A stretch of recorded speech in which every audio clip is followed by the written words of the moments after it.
दोस्तों, भगवान को खुश करने के लिए हम बहुत सारी पूजा पाठ और व्रत करते हैं। भगवान के आगे सुबह शाम दीपक जलाने से लेकर भोग लगाने तक, ताकि किसी तरह भगवान की कृपा हम पर बनी रहे और हमें जीवन में किसी भी तरह की समस्या का सामना न करना पड़े। दैनिक जीवन में हमें कई संकेत मिलते हैं जिससे यह पता चलता है कि भगवान हमसे नाराज है या प्रसन्न। गरुड़ पुराण में ऐसे संकेतों के बारे में बताया गया है जो भगवान के खुश होने पर मिलते हैं। तो आइए जानते हैं इन संकेतों के बारे में जो हमें ये बताते हैं कि भगवान की विशेष कृपा हम पर है। नंबर 1, हमारे साथ कई बार ऐसा होता है कि हमारे कुछ काम बिना किसी बाधा के पूरे हो जाते हैं। इन कामों के पूरा होने पर ऐसा लगता है कि मानो कोई दैवीय कृपा बरस रही हो। ऐसे में व्यक्ति हमेशा प्रसन्न रहता है और हमेशा सकारात्मकता का अनुभव करता है। अगर आपके सपने में देवी देवताओं के दर्शन होते हैं तो यह बहुत शुभ है।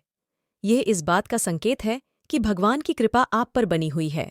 नंबर 3, जीवन में एक अच्छा जीवनसाथी मिलना भाग्य की बात होती है। अच्छा जीवनसाथी जीवन को संवार देते हैं। यदि आपको भी सुयोग्य जीवनसाथी मिला है तो यह ईश्वर की कृपा के संकेत हैं। नंबर 4, जिन लोगों पर भगवान की कृपा होती है उन्हें तमाम स्थितियों के बारे में पहले से ही आभास होने लगता है।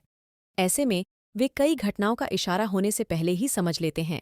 नंबर 5, ईश्वर जब हमसे प्रसन्न होते हैं या उनकी कृपा हम पर बनी रहती है तो सारे काम बिना किसी बाधा के एक के बाद एक सफल होते चले जाते हैं। नंबर 6, जिस व्यक्ति का क्रोध पर वश है, जिसका मन शांत रहता है, जो हर परिस्थिति में सामान्य रहकर निपटना जानता है, ऐसे लोगों पर ईश्वर का हाथ होता है। नंबर 7, जब भगवान की कृपा हम पर होगी तो हमें अकेलापन महसूस होगा। हमारे सामने ऐसी स्थिति आएगी जहां हमें समझ में नहीं आ रहा होगा कि आगे क्या करना चाहिए। नंबर 8, अगर आप अपनी शिक्षा का सही प्रयोग करके उससे परिवार चला पा रहे हैं तो ये ईश्वरीय कृपा से ही संभव है। दुनिया में तमाम ऐसे लोग हैं जो शिक्षित होने के बावजूद शिक्षा का सही प्रयोग नहीं कर पाते।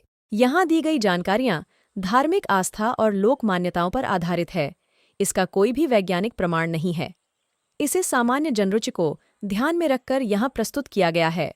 ऐसे ही और वीडियोस देखने के लिए लाइक, शेयर और सब्सक्राइब करें इस चैनल को। धन्यवाद।